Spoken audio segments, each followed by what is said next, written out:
So when someone presents for treatment here at EDS, we almost always recommend that people start at the residential level of care. And there are lots of reasons for that. And I like to start with the empirically supported understanding that getting out of the environment that you're currently in and getting into a more structured environment is beneficial to be able to identify what those stressors were.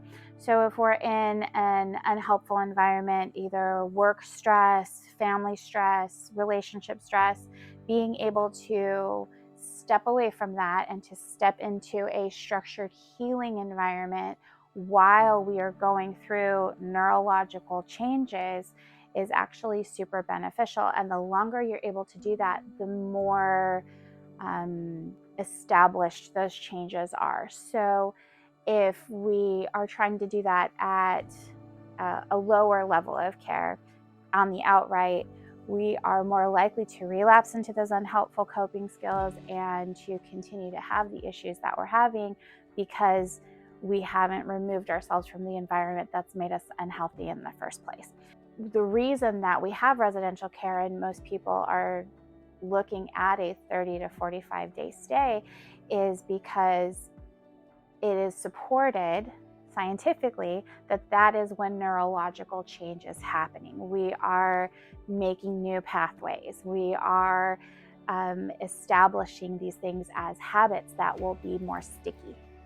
And we want to see how we do in the structured environment, and then a little bit at a time reintroduce with these better skills, with this better understanding of what our body needs and how we are able to adapt that to our environment as opposed to our environment having these negative impacts on us. And so the other thing about being in residential care is that you are in community. Especially here at EDS, it is genuinely like living in a home. And it is a little bit different. And I encourage people to come and see it because when we have our group meetings, we are, in a living room with our residents. We eat at a kitchen table. We have, we can see our chef preparing our food. We are here with our therapists. They're not locked away down some hallway in an office. As the clinical director, I integrate and get to see them all the time. Our recovery coaches are present.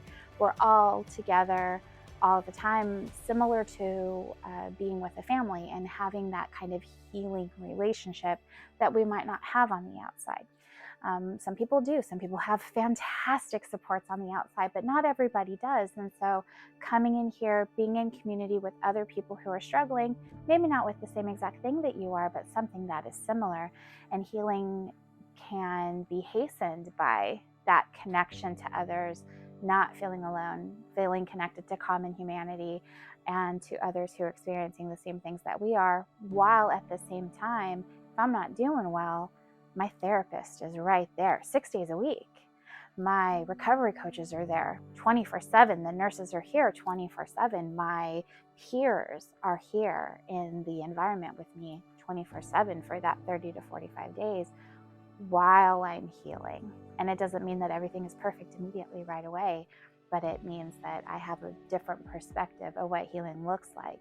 I think a lot of people are intimidated and think, oh my gosh, to go to treatment for 30 days is so much. 45 days, you've got to be kidding me. But it's also different than what I think a lot of people expect when they're like, oh, I'm going to treatment, and they imagine something institutional and something sterile and structured, and we're just very different here at EDS.